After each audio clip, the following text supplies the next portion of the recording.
저승사자가 말했다. 모든 존재는 서로에게 의존하며 존재한다. 빛은 어둠이 있기에 존재한다.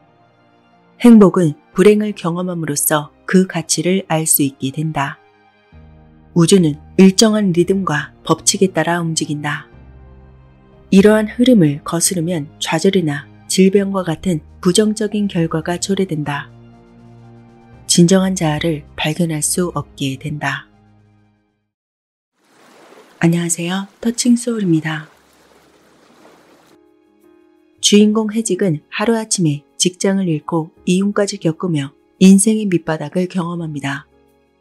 하지만 마음을 가다듬고 독서와 명상을 통해 내면을 탐구하기 시작하죠. 그래서 직장 없이도 경제적 자유를 얻는 방법을 깨닫게 되었다고 합니다. 이러한 과정에서 어느 날 저승사자를 만나게 됩니다. 삶과 죽음, 현실과 비현실을 넘나드는 수업을 받게 되죠. 저승사자를 만나게 되고 자신의 에고와 내면의 신을 발견하게 되었고 생각이 현실을 창조한다는 깨달음을 얻게 되었다고 합니다. 우리의 삶, 그리고 죽음, 과거와 미래, 그 사이에 있는 지금 여기. 지금 여기에서 펼쳐지는 철학적이면서 세속적인 수업. 수많은 나 사이에서 마주한 진짜 나가 알려주는 행복한 부자가 되는 방법. 최해직, 죽어도 컨티뉴. 이 책의 내용을 일부 전해드립니다. 쉴 새 없이 달려왔지만 직장을 잃고 이혼도 하게 되었다. 하지만 나는 실패에 굴하지 않았다. 먹고 살 길을 모색하고 다시 새로운 사랑을 만나 미래를 약속했다. 여느 때처럼 명상으로 나를 다스리며 일상을 재건하던 어느 날이었다. 갑자기 저승사자가 나를 찾아왔다. 그 저승사자는 나에게 많은 깨우침을 주었다. 별로 기분이 좋지 않은 존재일지 모르지만 그의 말은 우리의 삶에 꼭 필요한 아주 중요한 말이었다. 그는 나에게 이렇게 말했다. 인간의 뇌는 대단히 멍청하다. 뇌는 인간의 육체를 관장하기 위해 존재할 뿐이다. 그래서 가장 최소한의 에너지를 소모하려고 한다. 그렇기 때문에 새로운 환경을 싫어하는 것이다. 사람들은 오로지 생각만으로 건강해진 사람이 있는데도 그걸 믿지 않는다. 사람들은 가끔 괜찮아질 거야. 나는 건강해. 이렇게 생각하면서도 그 말을 자신조차 믿지 않는다. 믿음과 자신이 말하는 것 사이에 상당한 거리가 있다는 말이다. 이 거리감을 뇌의 작용을 이용해서 좁힐 수 있다. 그 방법은 아주 간단하다. 자신에게 질문을 던지는 것이다. 사람들은 질문을 오직 상대가 있어야 하는 것이라고 착각한다. 그것이 너희 인간들이 하나라는 것을 모르고 분리되어 있다고 인식한다는 증거이다. 자신에게 물어봐도 자신이 궁금했던 것은 충분히 답을 얻을 수 있다. 오히려 남에게 물어보는 것보다 훨씬 낫다. 자신에게 물어보면 두 가지를 충족시킬 수 있다. 하나는 뇌의 작용을 활성화시킬 수 있고 또 다른 하나는 초월적 지성에 연결될 수 있다. 뇌에게는 인체의 생존이 최우선이기 때문에 칼로리를 최소한으로 소모한다. 그런 뇌에게 질문을 하기 시작하면 뇌는 그것이 생존에 직결되는 줄 알고 답을 찾기 시작한다. 질문은 이렇게 하는 것이다. 왜 나는 이렇게나 건강하지? 인간의 뇌는 그 질문을 받고 자신이 건강한 이유를 찾기 시작한다. 무의식 속에 저장해 두었던 기억을 모조리 꺼내어 찾고 새로운 정보도 계속해서 수집한다. 지금 당장 답이 나오지 않더라도 그 답을 계속해서 찾아보는 것이다. 이것은 인간의 뇌가 가지고 있는 작용 중 하나인 내재적 전제 조건 때문이다. 자신이 가진 경험들에게서 질문과 유사한 것들을 찾는 것이다. 스스로 질문함으로써 그 작용을 이용하는 것이다. 이건 너희들이 좋아하는 돈과도 연관이 된다. 나는 부자다. 이렇게 말하면서도 아마 느낌은 그렇지 않았을 것이다. 부자라고 생각하지도 않으면서 나는 부자다. 이렇게 말하는 긍정하고는 거리감이 꽤 멀게 느껴질 것이다. 이렇게 질문해봐라. 왜 나는 돈이 많지? 왜 나는 부자가 된 거지? 그러면 자신도 모르게 부자가 되고 있다는 확신이 들 것이다. 말만 긍정하는 긍정학원과 이러한 질문을 하는 차이는 대단히 크다. 자신 안에서 확신이 들어야 한다.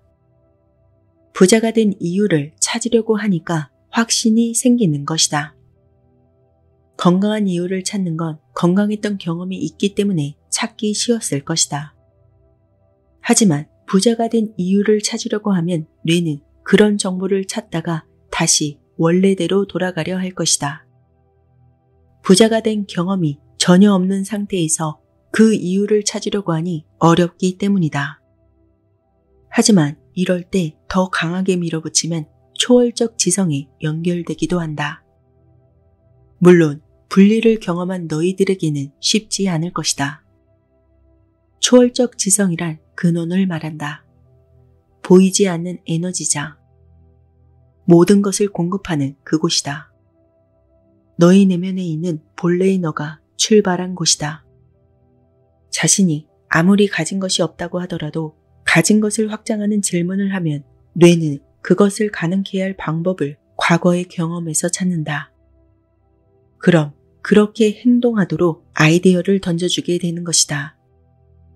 왜 나는 돈이 점점 많아질까? 왜 자꾸만 살기가 편해질까? 이러한 질문을 계속하다 보면 또 다른 답이 나올 것이다. 인간은 모두 심장을 가지고 있다. 심장은 항상 뛰고 있지. 그 심장의 진동으로 혈액을 운반한다. 혈액을 공급받은 뇌는 주파수를 형성한다. 생각에 따라 달라지는 그 주파수를 형성하는 것이다. 만약 답이 나오지 않는다 하더라도 계속해서 물으면 갑자기 뇌가 초월적 지성에 연결될 수 있다.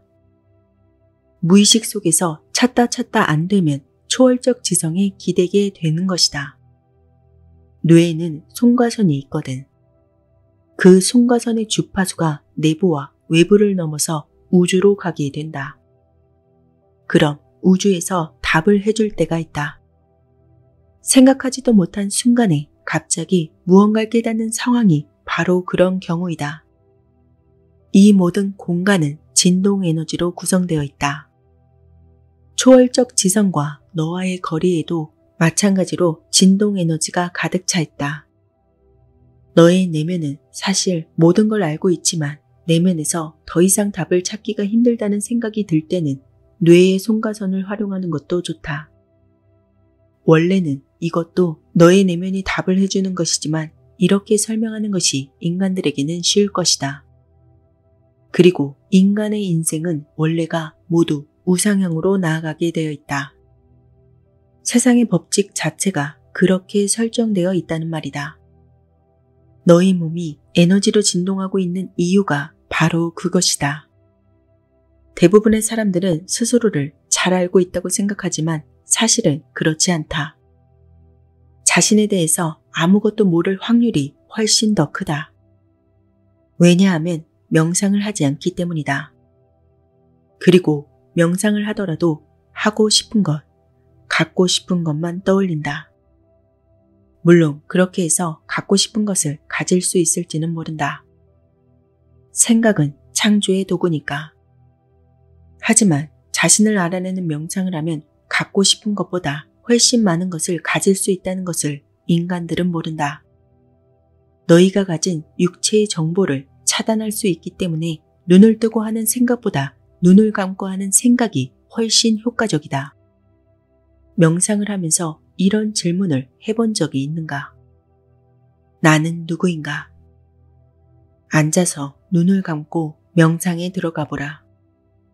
그리고 숨을 크게 3번 들이마시고 내쉬어라. 생각이 차분해지면 너 자신에게 묻는 것이다. 나는 누구인가? 나는 누구인가? 이렇게 스스로 질문해 보는 것이다. 이렇게 질문을 하면 너희 안에서 미친 듯이 휘몰아치던 생각들이 어느 순간 차분해지기 시작할 것이다. 그 느낌을 가지고 가면서 계속 질문해 보라. 나는 누구인가?